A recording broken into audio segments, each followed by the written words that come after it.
Salmo 96 verse 7 to 8. Nagaingon diri, daygan ninyo ang Ginoo, kamong tanan katawan sa kalibutan. Dayga ang iyang himaya o gahom. Ihatag sa Ginoo ang dungog nga angay sa iyang ngalan. Pagdala kamog halad ngadto sa iyang templo. Amen. Nagaingon diri nun atong daygon ang atong buhi nga Dios. Pagdala kita og halad. Ang atong dalon halad ato ang kaugalingon, no? Silbi bukti kini sa pagpasalamat nato sa atong buhi nga Dios. Mag-ampo kita. Yes, hallelujah. Father God, aniya na po kami Ginoo sa imong panayampuanan, Lord. Aniya na po ang imong mga templo, Ginoo, para sa pagyupo, para halaran ka, Lord. Hallelujah. Kay takusog angay kang pasalamatan, Ginoo, kay you are faithful to us. You never failed us, Lord Jesus. Hallelujah. Yes, Jesus, salamat Ginoo sa imong grasya nga ginabuko sa matag usa kanamo, Lord, nga imong mga anak Ginoo. Hallelujah. No, takusog angay kang pasalamatan, Lord, kay grabe ka na po sa imong bukas sa matag usa kanamo, Lord Jesus. Lord, kaning awit nga among ihalad kanimo, Lord, dawata kini Ginoo kay kani kinasing-kasing, Lord, nga pagyupo, Lord. Hallelujah. Yes, Jesus.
Jesus.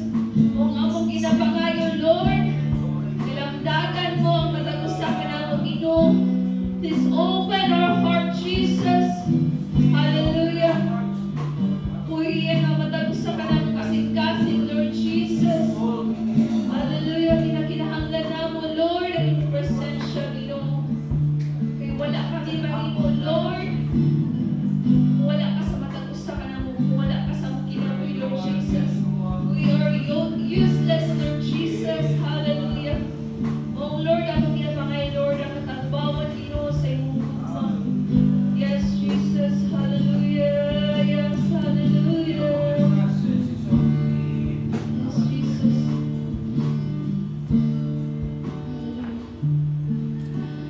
Tulong mo, Ginoo, hinabuhi. Yes, sa mata ko sana una kong kanimo. Tubig ka sa katagbawan, wala'y katapusan. Pagkainyon ang katamtamon. Yes, Jesus. Tulong mo, Ginoo, kinabuhi. Sa mata ko sana wala mo kanimo. Yes, Jesus. Tubig ka sa katagbawan, wala'y katapusan.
Sugod sa